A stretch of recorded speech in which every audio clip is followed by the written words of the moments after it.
Once upon a time, not so long ago in my life, I had a dream. And in that dream, it was like no other dream. It was very vivid, and I think there was a lot of meaning behind the dream. Whenever I usually dream nowadays, it's usually just things that happen that kind of help guide me along the way and help structure my life and help me to understand some of the things and the obstacles that we all face every day in life. And you can come to a point in your life where your dreams do alter and change the real world, the outside real world that we call existence. But anyway, in this dream I had, I kind of dreamt that I died, and when I died, I went to this place, and it was kind of like a 5-6 story building, and in the parking garage connected to the building. And I was told that by this voice that was resounding throughout the air of the whole place that I was in this dream in. And anyway, the voice said to me, "Anything you wish is yours. Anything that you demand or anything that you want, you just say the word and it's yours. This place was built for you, and it's for you to live in." And I said, okay, great. So I asked for a Ferrari, and I was given a Ferrari, just like smack right out of nowhere. There was a Ferrari, and I said, okay, well, I'm going to go for a drive out in the country. Next thing I know, I'm driving out in the country through these golden hills and green fields and just amazingly hilly, beautiful scenery all the way around me. Everything was just perfect in this dream. And I'm rolling through the countryside in this dream, and then I come into this little town. And when I came into this little town, I saw a surf shop. So I pulled my Ferrari over, hopped out, jumped into the surf shop, and saw the young man working there and greeted him and said, "Hey, show me some of your boards." So we looked at some of the surfboards there and everything. And the next thing I said to the young man was, "Are there any waves here? Do y'all have any good waves?" And the young man couldn't answer. And apparently there were no waves in this place. There was a surf shop, but that was just an allurement. But there were no waves. And in that moment of when I said there was no waves, I saw an envision of 4 like angels or men in clouds. Their feet were covered in clouds, so I couldn't see them sitting. But 4 men came, I guess, out of heaven, if you want to call it that. But they came down and took me out of this place and said, "You don't belong here." And next thing I know, I took a gasp of air and I was back in my body and lying in the motel bed where I was staying up in Dallas. But anyway, I don't know if the dream was really a dream or if I stopped breathing, because I did have sleep apnea. I still have sleep apnea, but it's very rare that it ever really affects me and wakes me up anymore. But a lot of times when people that have sleep apnea, they have to sleep with a machine that constantly pumps air into their down their throat and keeps their air blockages, things from blocking their air in their lungs, and keeps you breathing regularly through the night. But I never could sleep with that sleep apnea machine. It just with something strapped to my face, I just couldn't do it. I basically said, I'd rather go ahead and pass away than have to deal with wearing one of those machines.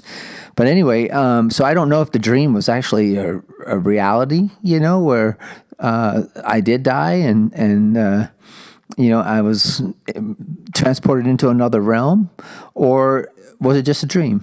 I'll never know. But it was quite an interesting dream. But it was my love for surfing that brought me or keeps me going every single day of my life.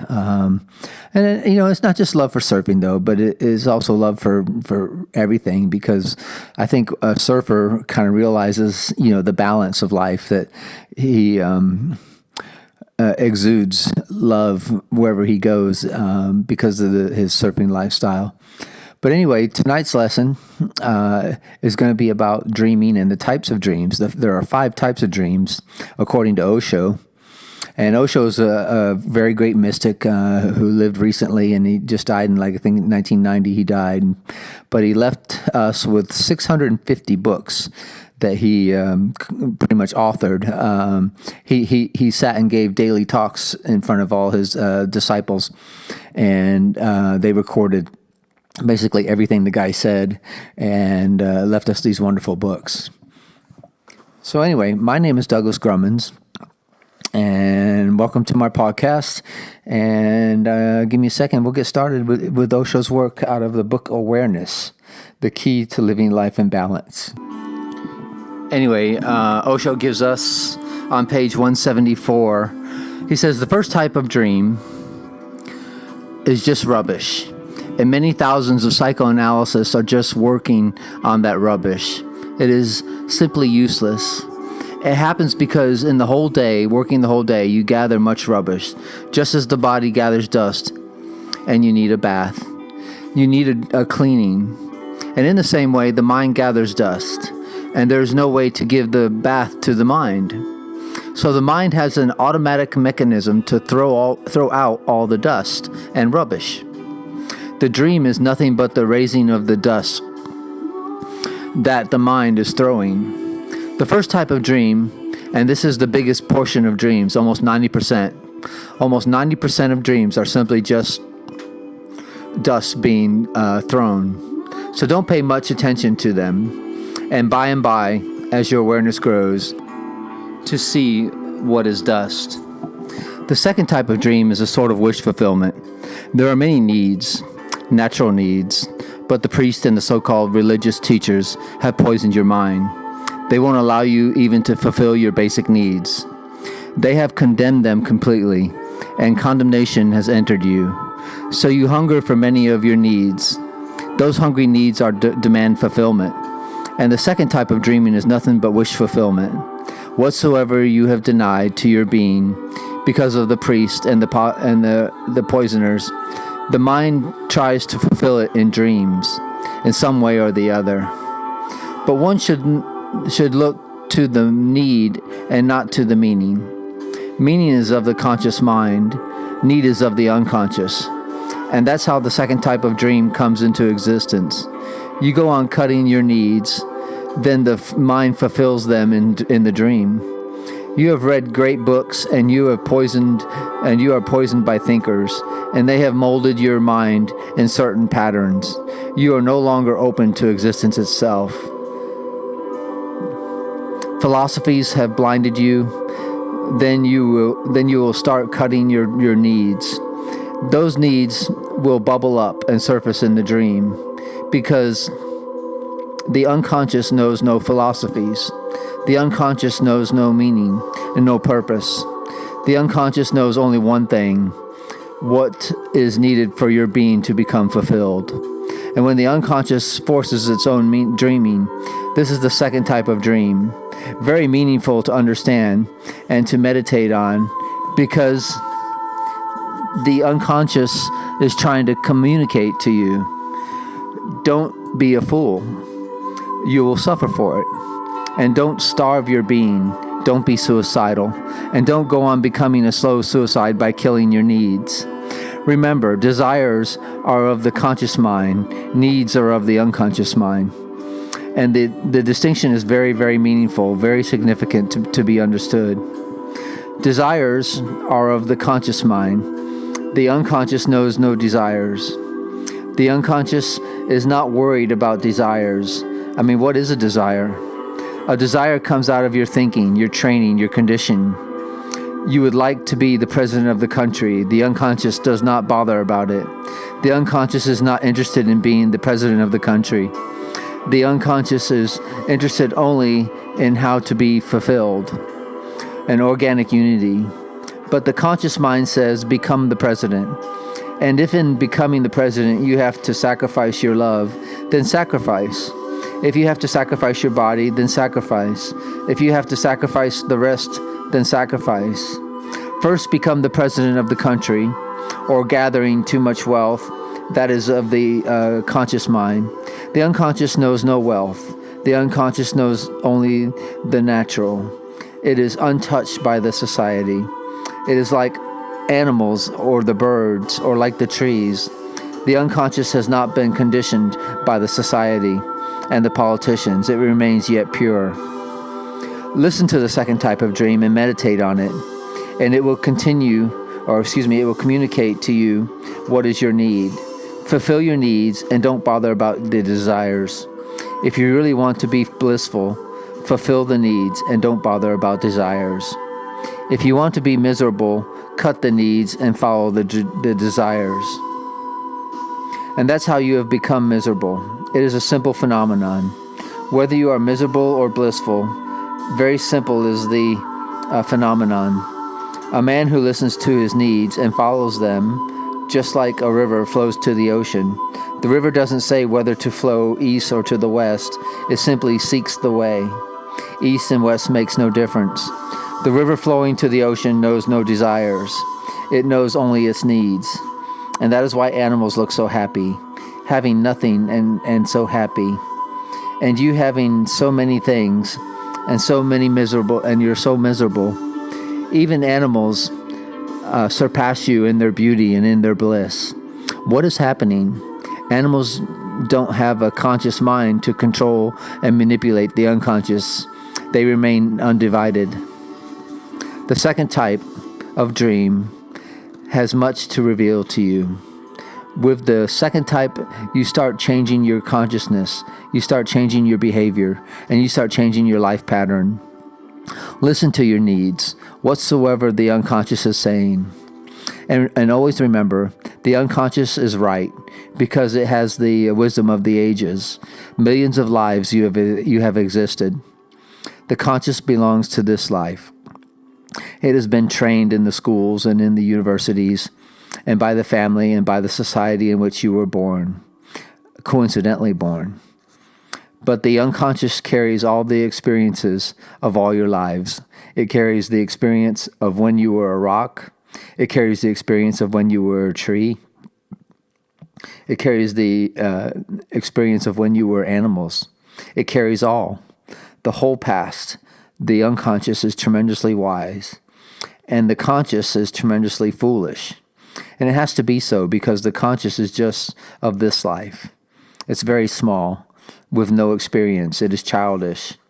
The unconscious is external or internal wisdom, so listen to it. Now the whole of psychoanalysis in the West is doing only this and nothing else. Listening to the second type of dreaming and changing your life pattern accordingly. And psychoanalysis has helped many people, and it has its own limitations. But it has helped because at least the past listening to the second type of dreaming makes your life more relaxed and less tense. Then there is a third type of dream. This third type of dream is a communication from the superconsciousness. The second type of dream is a communication from the unconscious. And the third type of dream is rare because we have lost all contact with the superconscious. But it still comes because the superconscious is yours. Maybe it has become a cloud and moved into the sky, evaporated. Maybe the distance is very far, but it is anchored still in you. The communication from the superconsciousness is rare. And when you become very, very alert, only then will you start feeling it. Otherwise, it will be lost in the dust that the mind throws in dreams, and the wish fulfillment that the mind goes on dreaming about. Things incomplete, suppressed, it will be lost. But when you become aware, it is just like a diamond shining, absolutely different from all the other stones around. And when you can feel and find a dream that is coming from the super consciousness, watch it, meditate on it, because that will become your guidance, and that will lead you to your master, and that will lead you to the way of life that can suit you. That will lead you to the right discipline. That dream will become a deep guide inside. With the conscious, you can find a master, but the master will be nothing more than a teacher. And with the unconscious, you can find a master, but the master will not be more than a lover. You will fall in love with a certain personality, a certain type, but only the superconsciousness can lead you to the right master. Then he is not a teacher. You are not infatuated with what he says. You are not infatuated with what he is. Rather, on the contrary, you are guided by your superconsciousness that this man will suit you, that this man will provide the right possibility for you to grow, that this man can become your soul. Then there is the fourth type of dream, which comes from past lives. Not rare. Many times it comes, but everything is a mess inside of you. You cannot make any distinctions. You are not there to make distinctions. And in the East, we have worked hard on this fourth type of dream, because this type of dream, we stumbled upon the phenomenon of reincarnation. From this type of dream, you become by and by aware of your past lives. You move backward in time. And I want to step out of the text for a minute and tell you about another dream I had. It was a crazy dream. I kind of felt like what happened was I was transported back in time, and I lived in an ashram, and I think it was in the southern tip of India, because the people in the dream, my fellow meditators, showed me a map of where we were and where we used to live. And they showed me the bedroom that I used to sleep in, the bunk that I used to sleep in, and they said that you belong to this ashram. And they showed me the money that I used, and they showed me the clothes I wore and everything. So it was kind of, an interesting dream. I woke up from it pretty wowed, saying that was a crazy dream. I've never had one quite like that before. But it was one of the fourth types of dreams that Osho talks about. And then Osho says, then many things start changing in you, because if you can remember even in a dream that who you were in a past life, many things will become meaningless, and many things will become meaningful. The whole pattern will change. Your gesalt will change, because you accumulated too much wealth in a past life. You died the richest man in the country, and deep down you were a beggar. And again, you are doing the same in this life. Suddenly, the gesalt will change. If you can remember what you did and how it all came to nothing, if you can remember many lives and many times you have been doing the same again and again, you are like a stuck gramophone record, a vicious circle. Again, you start the same and you end the same. If you can remember for a few of your lives, you will suddenly be surprised that you have never done a single thing new. Again and again, you accumulated wealth. Again and again, you tried to be powerful and politically. Again and again, you became too knowledgeable. Again and again, you fell in love. And again, the same mystery that love brings. Then you see this repetition. How can you remain the same? Then this life is suddenly transfigured. You cannot remain in the same rut anymore. And that's why in the East, people have been asking for millennia how to get out of this wheel of life and death. It seems to be the same wheel. It seems to be the same story again and again. A repetition. And if you don't know it, then you think that you are doing new things, and you are so excited. And I can see that you have been doing the same things again and again. Nothing is new in life. It is a wheel. It moves on the same route because you go on forgetting about the past. And that's why you feel so much excitement. Once you remember, the whole excitement drops. And that remembrance happens, and that is called sannyas. Sannyas is an effort to get out of the rut. It is an effort to jump out of the wheel. It is to say to yourself, enough is enough. Now I am not going to participate anymore in the same old nonsense. I am getting out of it. Sannyas is a perfect dropping out of the wheel.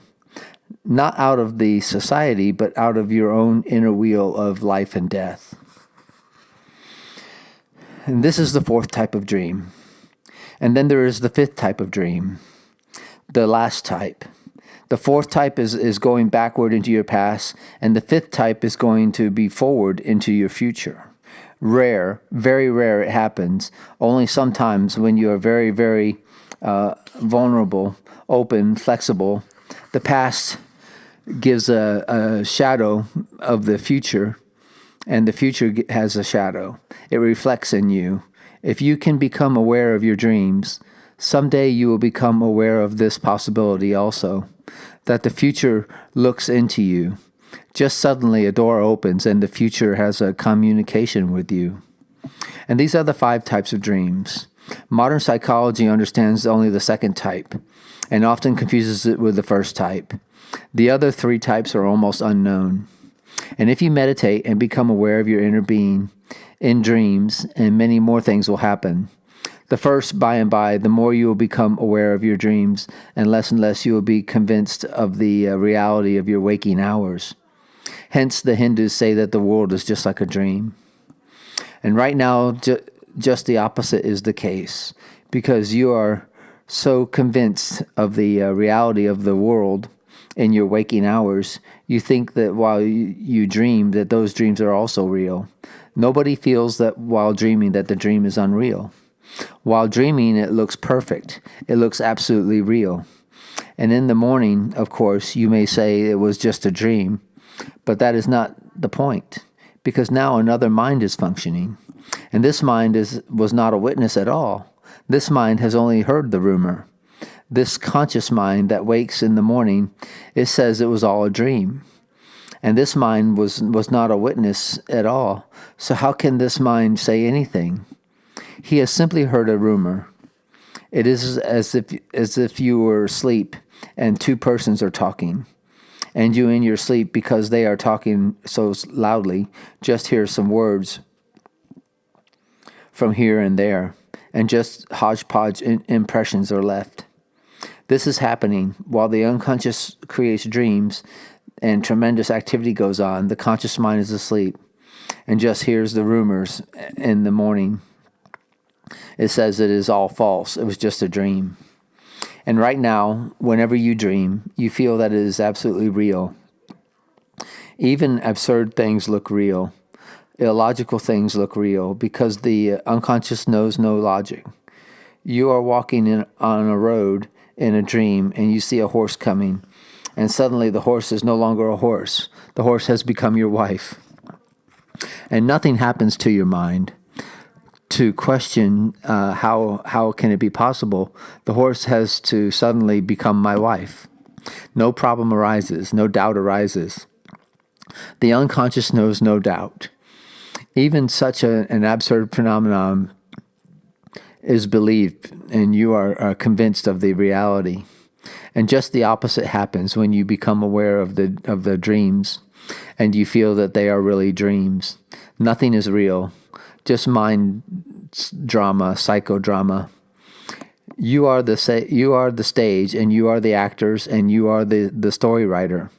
You are the director, and you are the producer, and you are the spectator. Nobody else is there. It is just a mind creation. When you become aware of this, then this whole world that exists while you are awake will change its quality. Then you will see that here also the same is the case on a wider stage, but the dream is the same. Hindus also call this world Maya. Maya meaning illusory, dreamlike, mind stuff. What do they mean? Do they mean that this is unreal? No, it is not unreal. But when your mind gets mixed into it, you create an unreal world of your own. We don't live in the same world. Everybody lives in his own world. And there are as many worlds as there are minds. When Hindus say that these worlds are Maya, they mean the reality plus mind is Maya. Reality, that which is, we don't know. Reality plus mind is illusion. It is Maya. And when somebody becomes awakened, a Buddha, then he knows reality minus mind. Then it is the truth, the Brahman, the ultimate, plus mind. And everything becomes dream, because mind is the stuff that creates dreams. Minus mind, nothing can be a dream. Only a reality remains in its crystal purity.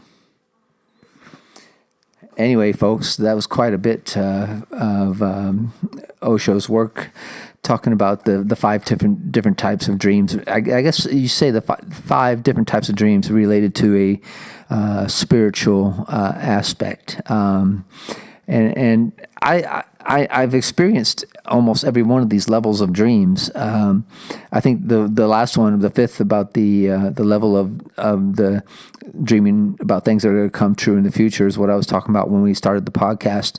And I remember I had one dream. In the dream, I got bit by a yellow snake. And the very next day, I went to work, and this conniving young lady tried to basically hurt me emotionally. And she had blonde hair, and I took it as though that was the meaning of the yellow snake, the blonde girl attacking me the next day. Anyway, my name is Douglas Grummons. I want to thank you once again for joining me and taking the time to listen to my words. I hope in some way that I enrich your lives and help you guys to understand our existence on this planet and our existence in the universe. And we can come together as one unity and experience those things that Lao Tzu would call Taoism, or the Tao, or living in the Tao, or what Buddha would call living in nirvana, and Zen would call mindlessness. But anyway, it's all oneness, and it can be approached from any religion, any direction, as long as you understand that the core that we're talking about is God, and that. And anyway, we have to realize that, like I said, that the core of existence is the core of every religion is a common thread. And you can call it God, you can call it Zen, you could call it Tao, you can call it anything you want, but we all exist in it, and it'd be great if we could all get along and help and grow from each other. But anyway, once again, my name is Douglas Grummons. Thank you for joining me. You guys have a blessed life, and we'll catch up with you on the next podcast. Thanks for joining me. Bye.